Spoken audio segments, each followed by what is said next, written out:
देखिए हमारे यहाँ ना एक कहावत बहुत फेमस है, उल्टा चोर कुतवाल को डांटे। ये कहावत मैंने आपको क्यों बोला, ये आपको आगे समझ में आएगा।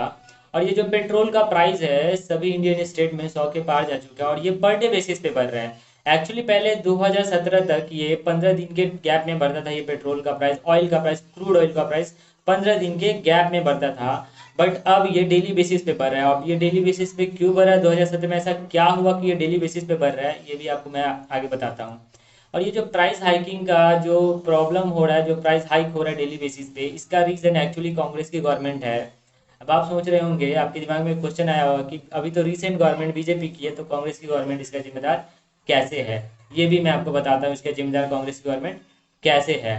देखिए 60 साल में कांग्रेस की गवर्नमेंट ने देश को चूस लिया पूरा। इसका रीज़न आपको समझ में आएगा आगे। ये वीडियो बनाने का मेरा जस्ट एक ही मोटिव था, क्योंकि मार्केट में एक भ्रम फैलाया जा रहा है लोगों में कि जो भी रिसेंट गवर्नमेंट है बीजेपी की, वो दाम को हाइक कर रही है, प्राइस को हाइक कर रही है, क्रूड ऑयल्स की प्राइस को हाइक कर रही है, जैसे पेट्रोल हुआ, मस्टर्ड ऑयल हुआ, ये सब प्राइस को हाइक कर रही है। तो ये एक भ्रम फैलाया जा रहा है बस, और मेरा काम है भ्रम को दूर करना, चाहे वो रिसेंट गवर्नमेंट के अगेंस्ट ही क्यों ना हो या फिर किसी भी गवर्नमेंट के अगेंस्ट क्यों ना हो। मैं चाहता हूँ कि जो भ्रम फैल रहा है वो भ्रम को दूर करना लोगों से, क्योंकि ये एक आधा अधूरा सच है और आधा अधूरा सच धारदार चाकू से भी ज़्यादा खतरनाक होता है, ये आपको अच्छे से पता। कुछ टाइम पहले ट्विटर पे राहुल गांधी ने एक ट्वीट किया कि मोदी जी, ये जो पेट्रोल के प्राइस है ये घटेंगे कब, मतलब घटना शुरू कब होंगे। तो मुझे देखिए थोड़ी सी मुझे हंसी आ रही है, क्यों, क्योंकि ये जो सवाल है इसका आंसर एक्चुअली कांग्रेस के पास है, बट कांग्रेस नहीं दे रही है। क्यों? क्योंकि ये उसकी नाकाबिलियत को बताती है और उसके भ्रष्ट को बताती है, भ्रष्टाचार को बताती है। इसलिए कांग्रेस ये नहीं बताती है कि इसके जिम्मेदार एक्चुअली कांग्रेस ही है, जिसका खामियाजा अभी की रिसेंट गवर्नमेंट बीजेपी को भुगतना पड़ रहा है। देखिए ये जो पेट्रोल के दाम बढ़े हैं उसके कारण हमें हमारे डेली नीड्स के प्रोडक्ट कुछ थोड़ा सा कॉस्टली पड़ रहे हैं। क्यों पड़ रहे हैं? क्योंकि वो गाड़ी से आते हैं रिटेलर के पास और रिटेलर से हम लेते हैं, और उस गाड़ी से आते वो गाड़ी पेट्रोल से चलती है। देखिए ये जो पेट्रोल और डीजल यानी कि क्रूड ऑयल्स का जो प्राइस है ये कंटिन्यूसली हाइक क्यों हो रहा है, इसका रीज़न दो है। पहला रीज़न है इसका कोरोना, और दूसरा रीज़न है ऑयल बॉन्ड्स और सब्सिडी। देखिए ऑयल बॉन्ड्स क्यों जिम्मेदार है, हालांकि सब्सिडी उतना जिम्मेदार नहीं है, बट ऑयल बॉन्ड्स क्यों जिम्मेदार है इसका रीज़न मैं आपको आगे बताऊंगा। पहले हम जान लेते हैं कोरोना का। देखिए कोरोना जिम्मेदार इसलिए है क्योंकि आप सभी ने पढ़ा है, हमने भी पढ़ा है कि किसी भी प्रोडक्ट का अगर जो डिमांड है मार्केट में अगर कम है और सप्लाई ज़्यादा है, तो उसका जो प्राइस है वो ऑटोमेटिकली डिक्रीज हो जाएगी, कम जाएगी। और किसी भी प्रोडक्ट का अगर मार्केट में डिमांड ज़्यादा है, सप्लाई लेस है, तो उसका जो ऑटोमेटिकली जो प्राइस है वो ऑटोमेटिकली बढ़ते जाएगी। जैसे जैसे उसका डिमांड बढ़ेगा और सप्लाई घटेगा, उसका प्राइस हाइक होते रहेगा। तो कोरोना में भी कुछ ऐसा ही हुआ। कोरोना में सभी कंट्री बंद थी, लॉकडाउन लगा हुआ था, ना उतना पेट्रोल और डीजल का डिमांड ज़्यादा था उन कंट्रीज़ के पास, जो कंट्रीज़ ये क्रूड ऑयल सप्लाई करती है, जिसमें से एक ईरान भी है। तो प्राइस उस समय कम थी, और जैसे ये लॉकडाउन हटा, क्रूड ऑयल्स का जो डिमांड है वो बढ़ने लगा उन कंट्रीज़ के पास जो कंट्रीज़ क्रूड ऑयल सप्लाई करती है तब, और उसका सप्लाई घट गया। क्यों? क्योंकि सभी कंट्री ने एक साथ डिमांड उनके पास दिया पेट्रोल डीजल क्रूड ऑयल्स का, तो उसका प्राइस ऑटोमेटिकली हाइक होगा, और अभी भी हाइक हो रहा है। तो कहीं ना कहीं जिम्मेदार यहाँ का कोरोना भी है। इसी के कारण इसका जो प्राइस है वो डे बाई डे बढ़ते जा रहा है। बट हमें लगता था कि जो कंट्रीज तेल सप्लाई करती है सभी कंट्रीज में, वो पब्लिक को देख रही है कि पब्लिक के पास अभी पैसे नहीं है, इसलिए वो प्राइस कम करके रखी है। बट मैं आपको एक बता दूँ, वो बिजनेस कर रहे हैं, ठीक है ना। बिजनेस मैन कभी भी अपना घाटा नहीं सहना चाहता है, सिंपल सा बात है, बस हमें समझने की ज़रूरत है। चलिए अब हम समझते हैं ये ऑयल बॉन्ड आखिर है क्या, और सब्सिडी। देखिए सब्सिडी जनता को दिया हुआ एक छोटा सा छूट होता है, जो प्रोडक्ट के प्राइस में दिया जाता है छूट जनता को, जो सरकार देती है। उस समय की भी सरकार देती थी, अभी की सरकार भी दे रही है कुछ कुछ प्रोडक्ट पे। अब हम जाते हैं कांग्रेस के गवर्नमेंट के टाइम में। उस समय सब्सिडी जो दी जाती थी उसके कारण तेल कंपनी को बहुत लॉस होता था। मतलब समझिए अगर उस समय पेट्रोल का दाम 50 रुपये था, पता 50 तो नहीं था, उससे ज़्यादा था, मैं एक एग्जांपल दे रहा, 50 रुपये था, जिसमें से 10 रुपये गवर्नमेंट सब्सिडी दे देती थी, यानी कि 40 रुपये में तेल कंपनी को सेल करना पड़ता था। तेल या फिर एलपीजी जो भी हो, कम दाम में सेल करना पड़ता था। तो वो जो कम दाम में सेल करना पड़ता था, उसका भरपाई कौन करेगा? ये तेल कंपनी यही सवाल लेके गवर्नमेंट के पास तेल कंपनी गई और उन्होंने बोला कि हमें लॉस हो रहा है, तो इसका भरपाई कौन करेगा? तो गवर्नमेंट ने तेल कंपनी को बोला कि जो प्राइस है आप प्राइस मत बढ़ाओ, उसके बदले हम आपको ऑयल बॉन्ड जारी करेंगे, और ये जो ऑयल बॉन्ड का जो रकम है ये हम आपको 10 से 20 साल के अंदर थोड़ा थोड़ा करके पे कर देंगे। क्यों? क्योंकि इसका जो मैच्योरिटी का जो टाइम रहता था, टाइम पीरियड 10 से 20 साल का होता था मैच्योरिटी का। अब ऑयल कंपनी से बहुत खुश हो गई। क्यों? क्योंकि उन्हें तेल का प्राइस तो मिल ही जाएगा कुछ कुछ करके, गवर्नमेंट दे ही देगी कुछ कुछ करके, साथ ही साथ उस पर इंटरेस्ट भी गवर्नमेंट देगी। अब आप सोच रहे होंगे कि गवर्नमेंट, उस समय की गवर्नमेंट हमारे बारे में कितना सोचती थी, लेकिन अभी की गवर्नमेंट नहीं सोचती है। तो ये आपका गलत फहमी है। क्यों? मैं आपको बता देता हूँ। देखिए, 2005 से लेकर 2010 तक उस समय की गवर्नमेंट ने टोटल 1.31 लाख करोड़ का 1.31 लाख करोड़ रुपए का ऑयल बॉन्ड जारी किए तेल कंपनी को, जो उन्हें चुकाने थे अगले 10 से 20 साल के अंदर चुकाने थे। अब 2010 तक जो ऑयल बॉन्ड जारी किए गए थे, कांग्रेस की गवर्नमेंट 2013 के एंड तक थी, तो वो 3 साल में कांग्रेस की गवर्नमेंट ने 1 रुपये भी पे नहीं किया एज अ बॉन्ड। बस कांग्रेस की गवर्नमेंट को ऑयल बॉन्ड जारी करना आता था, बट पे करना नहीं आता था। वो पे नहीं किए 1 रुपये भी। और इसका जितना भार था वो 2014 में आई नई सरकार बीजेपी के ऊपर आ गया, क्योंकि ये रूल है सेंट्रल में, यानी कि देश में जिस सरकार का भी कानून रहेगा, जिस सरकार का राज रहेगा, उसे देश का भार संभालना पड़ेगा। तो ये भी एक भार था। तो ये बीजेपी की गवर्नमेंट के ऊपर ये सारा कर्ज आ गया। ऑयल बॉन्ड का 1.31 लाख करोड़ का तो कर्ज आया ही, साथ ही साथ उस पर जो लगा इंटरेस्ट वो भी आ गया। तो ये सारा पैसा पे करना था बीजेपी की गवर्नमेंट को। आज से ठीक 2011 या 2012 में डॉक्टर मनमोहन सिंह ने न्यूज़ चैनल पे एक बयान दिया था, इससे आप समझ पाओगे। उन्होंने बयान दिया था कि सरकार के पास अब उतनी क्षमता नहीं है कि सरकार एलपीजी पेट्रोल और डीजल पे सब्सिडी दे सके पब्लिक को।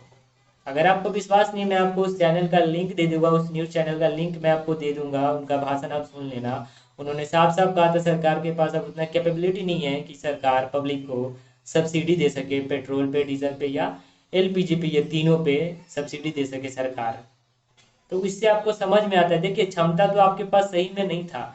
क्यों? क्योंकि वो जो पैसा था आप पे नहीं कर पा रहे थे। जो आपने ऑयल बंड जारी किए थे, आपने जनता को मूर्ख बनाया था कि हम आपको कम दाम में दे रहे हैं, लेकिन ये जो कम दाम है ये जनता को ही बाद में प्रॉब्लम क्रिएट अभी कर रहा है। तो आप मूर्ख बना रहे थे, बस आप देख रहे थे कि ये जो ऑयल बंड का पैसा ये बढ़ते जा रहा है, हम पे नहीं कर पा रहे हैं, और ऑयल बंड का पैसा बढ़ते जा रहा है ना। तो ये आपकी गलती थी, ये आपकी नाकाबिलियत थी, जिसको आपने उस न्यूज़ चैनल पे इनडायरेक्टली स्वीकार लिया था। बट पब्लिक ने ये सोचा नहीं था कि ये इस तरीके का बात वो कर रहे हैं। ये सोचने वाली बात है हमारी। देखिए, तो अब हम समझते हैं ये जो डेली बेसिस पे जो क्रूड ऑयल का जो प्राइस है इंडिया में अपडेट क्यों हो रहा है, क्यों चेंजेस हो रहा है, मैं आपको बताता हूँ। देखिए, ग्लोबल मार्केट में क्या होता है ना, महीने के पहले और 16वें दिन में जो 15-15 दिन के गैप में प्राइसेस अपडेट होती है, बढ़ती है या घटती है। तो गवर्नमेंट ने सोचा कि हम इसे डेली बेसिस पे अपडेट करेंगे, यहाँ पे डेली बेसिस पे हम दिखाएंगे ये इंडियन पब्लिक को हम जनता को डेली बेसिस पे दिखाएंगे। अब इसका दो मेन रीज़न था। पहला रीज़न था, बहुत ही नॉर्मल रीज़न है, पहला रीज़न था कि गवर्नमेंट को ये 15 दिन का जो गैप है कुछ ज़्यादा ही गैप लग गया। इससे पब्लिक में एक ये फैलता था, एक गलत भावना आता था कि गवर्नमेंट अपने मर्जी से इस प्राइस को बढ़ा रही है, ग्लोबल मार्केट में बढ़ नहीं रही है, लेकिन गवर्नमेंट इसको बढ़ा रही है। तो ये पहला रीज़न था। दूसरा रीज़न था, गवर्नमेंट दिखाना चाहती थी कि क्रूड ऑयल का जो प्राइस है वो ग्लोबल मार्केट में डेली बेसिस पे चेंज हो रहा है, इसी के कारण यहाँ भी चेंज हो रहा है। तो पब्लिक जो है वो देख पाए कि हम लॉस में जा रहे हैं या प्रॉफिट में जा रहे हैं, डीलर को भी ये समझ में आए कि लॉस में जा रहे हैं हम या प्रॉफिट में जा रहे हैं। तो ये बस एक छोटा सा नॉर्मल रीज़न था डेली बेसिस पे चेंजेस करने का, जो 16 जून 2017 में ये इंट्रोड्यूस किया गया, ये रूल इंडियन गवर्नमेंट के द्वारा। तो चलिए अब हम कुछ आंकड़ों पे बात कर लेते हैं, ध्यान से सुनिएगा। अभी टोटल तेल कंपनी का जो कर्ज है इंडिया के पास, जो भारत सरकार के पास जो कर्ज है तेल कंपनी का, वो है 1.31 लाख करोड़ रुपए का कर्ज है, जो सरकार को अक्टूबर 2021 से लेके मार्च 2026 तक पे करना है। अब ये पैसा कैसे करके पे करना है मैं आपको बता देता हूँ। 2021 के अक्टूबर मंथ में सरकार को तेल कंपनी को पे करना है 20,000 करोड़ रुपए। 2023 में सरकार पे करेगी तेल कंपनी को 22,000 करोड़ रुपए। 2024 में सरकार पे करेगी तेल कंपनी को 40,000 करोड़ रुपए। 40,000 नहीं बोल रहा हूँ, 40 लाख भी नहीं बोल रहा हूँ, 40,000 करोड़ रुपए पे करेगी सरकार 2024 में। 2026 में, जो कि आखिरी जो साल है, आखिरी किस्त का जो टाइम है, सरकार उस समय पे करेगी तेल कंपनी को 37,000 करोड़। और गवर्नमेंट सोर्सेस ये भी बताती है कि पिछले 7 साल के कार्यकाल में, जो भी इंडिया में रिसेंट गवर्नमेंट है बीजेपी की, 7 साल के कार्यकाल में अपने उसने सिर्फ और सिर्फ 70,000 करोड़ रुपए का ब्याज चुकाया है तेल कंपनी को। सोच के देखो आप, कर्ज था 1.31 लाख करोड़ का, यानी कि 1.31 लाख करोड़ का सिर्फ कर्ज था, जिसमें से 70,000 करोड़ सिर्फ ब्याज चुकाया गया, यानी कि 2 लाख करोड़ के ऊपर ये पैसा बैठ गया तेल कंपनी का कर्ज हमारे पास। तो पहले तो हमें कम दाम में सरकार ने दे दिया, बट लास्ट में उसका जो हर्जाना है वो हमें पे करना पड़ रहा है ज़्यादा दाम दे के, यानी कि उसका दुगना दाम दे के हमें पे करना पड़ रहा है इसको। तो ये कर्ज था एक तरीके से तेल कंपनी का, जो ऑयल बॉन्ड के जरिए के रूप में पे कर रही है सरकार। और ये सारा बर्डन बीजेपी के गवर्नमेंट के ऊपर आ गया। इसी रीज़न से तेल का जो प्राइस है वो बढ़ रहा था, है ना। और ये 2026 तक बढ़ते रहेगी, क्योंकि 2026 तक ये पैसा को पे करना है, तो तब तक ये प्राइस बढ़ते रहेगी। और कांग्रेस की गवर्नमेंट ये पूछती है कि तेल का प्राइस, ये जो प्राइस है वो कब घटेगी। तो पहले आप खुद से सवाल करो, इसका रीज़न कौन था? रीज़न आप थे। आपने उनको पैसा पे नहीं किया 1 रुपए भी, और उसका भार बीजेपी के ऊपर आ गया। आपकी गलती थी, आप उसको स्वीकार लो, आप उसको एक्सेप्ट कर लो कि हमारा गलती था, जिसका खामियाजा बीजेपी की गवर्नमेंट को भी भुगतना पड़ रहा है। जो जिसके ऊपर भी बहुत भ्रम फैलाया जा रहा है कि बीजेपी की गवर्नमेंट सभी के सभी नेता भ्रष्ट है, वो अपने जेब भर रही है। देखिए, गलती कांग्रेस की थी, उन्होंने ये बॉन्ड जारी किया जिसका पैसा बीजेपी को भरना पड़ रहा है। बीजेपी को भी नहीं, आम जनता को भरना पड़ रहा है। आम जनता के टैक्स से ये पैसा पे किया जा रहा है तेल कंपनी को। तो हमें यहाँ समझने की जरूरी है। चलिए, तो अब हम बात कर लेते हैं कुछ बुद्धिजीवी के ऊपर।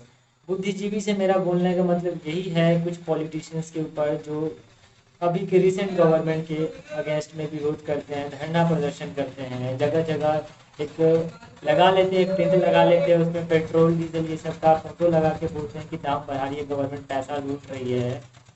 बॉस, पता आपको भी है कि गवर्नमेंट दाम क्यों बढ़ा रही है, किस रीज़न से दाम बढ़ रहा है, ये आपको भी अच्छे से पता है। बस जनता को बेवकूफ़ बनाने का आपका जो काम है वो स्टार्टिंग से चलते आ रहा है पॉलिटिशियंस का, जो बदल नहीं रहा है आप लोग का। वो बस जनता को आप बेवकूफ़ बना रहे हो। बहुत सारे जनता को पता है, अधिकतर जनता को पता है, बट कुछ जनता को नहीं पता ये क्यों बढ़ा। बस उनके मन में एक भ्रम फैलाया जा रहा है कि गवर्नमेंट दाम बढ़ा रही है, गवर्नमेंट लूट रही है ना। तो ये आप लोग का बेवकूफ़ बनाने का धंधा जो है वो बहुत टाइम से चलते रहा है, बट आपको भी पता है ये दाम क्यों बढ़ रहा है। आप पॉलिटिशियंस हो, आपका ये काम है, आई नो, लेकिन आपका ये काम नहीं है कि आप भ्रम फैलाओ। आपका काम है जो भी जनता को इशू हो रहा है उसका निवारण करना, बस ये आपका काम है। बट भ्रम फैलाना आपका काम नहीं है। आपको सब कुछ पता है, पढ़े लिखे हो, बहुत सारी जनता भी पढ़ी लिखी है। तो आप इन पॉलिटिशियंस का बात ना सुनो, और इसके जगह पे आप रीज़न पढ़ो। आप गूगल में देख लो, चलो यूट्यूब में तो बहुत सारे झूठ बोलेंगे या कुछ भी हो, बट आप गूगल में एक बार सर्च करके देख लो। मैंने आपको जो जो बात बोला, आप वो एक एक बात आप गूगल में सर्च करके देख लो। अगर मैं झूठ बोल रहा हूँ तो ये ऑयल बॉन्ड के बारे में, सब्सिडी जो भी हो, अगर मैं झूठ बोल रहा हूँ तो आप एक बार गूगल करके देख लो, गूगल झूठ नहीं बोलेगा। इसी के कारण तेल का दाम बढ़ रहा है, लेकिन ये प्रोटेस्ट कर रहे हैं, और ये प्रोटेस्ट कर रहे हैं, और इसमें जितना भी उनका झंडा बन रहा है, कॉस्ट पड़ रहा है, ये सभी हमारे टैक्स का ही पैसा से वो कर रहे हैं। तो देखा जाए तो जनता को मूर्ख ही बना रहे, बेवकूफ़ी बना के ये सब कुछ कर रहे हैं। तो आप लोग का सोचने का टाइम है, ये क्यों बढ़ रहा है दाम। अगर आपको क्वेश्चन ही करना है ना, तो डायरेक्ट आप सरकार से जाके क्वेश्चन करो कि ये क्यों बढ़ रहा है। सरकार आपको जवाब देगी। सरकार हालांकि बहुत सारे प्रेस कॉन्फ्रेंस में जवाब देती भी है कि हम इस कारण से ये दाम बढ़ रहा है। बीजेपी की गवर्नमेंट यानी कि मोदी सरकार ने, माननीय नरेंद्र मोदी सर ने बहुत सारे प्रेस कॉन्फ्रेंस में ये बोला भी है कि दाम क्यों बढ़ रही है, पिछले गवर्नमेंट की फेलियर है तब ये दाम बढ़ रही है। बट आपको वो न्यूज़ चैनल नहीं दिखेगा। आपको वो न्यूज़ चैनल, मतलब वो तो आता है न्यूज़ में, बट आप वो नहीं देखते हो। आप बस ये देखते हो कि ये दाम क्यों बढ़ रहा है, प्रोटेस्ट हो रहा है, हमें भी प्रोटेस्ट करने जाना है ना। तो देखिए, गवर्नमेंट का फेलियर था, पिछले गवर्नमेंट का फेलियर था, लेकिन वो गवर्नमेंट नहीं बताएगी। गवर्नमेंट के पास बहुत टाइम था, 2005 से 2013 तक गवर्नमेंट के पास था ये बॉन्ड का कुछ पैसा चुकाने का। अगर कुछ पैसा भी गवर्नमेंट चुका देती, यानी कि सिर्फ इंटरेस्ट ही चुका देती गवर्नमेंट, तो थोड़ा सा कम कर्ज बचता हमारे पास। तो गवर्नमेंट ना इंटरेस्ट चुकाई, ना जो पैसा लिया वो चुकाई गवर्नमेंट। और बीजेपी की गवर्नमेंट ने टोटल 70,000 करोड़ का जस्ट इंटरेस्ट ही चुकाया है, और आगे भी जो पैसा है वो चुकाते रहेगी, और हमें प्रॉब्लम का सामना करते रहना पड़ेगा। जो महंगाई है, मे भी हो सकता है 2026 तक ये जो पेट्रोल और क्रूड ऑयल का जो प्राइस है वो हाइक रहेगा, मे भी हो सकता है, मैं एग्जैक्ट नहीं बता सकता हूँ, हो सकता है। और ये प्रीवियस गवर्नमेंट का फेलियर ही है, जिसका खामियाजा अभी की गवर्नमेंट को भुगतना पड़ रहा है इंसल्ट होके, और हमें भुगतना पड़ रहा है, आम नागरिक को भुगतना पड़ रहा है। तो ये सोचने वाली बात है। Thank you.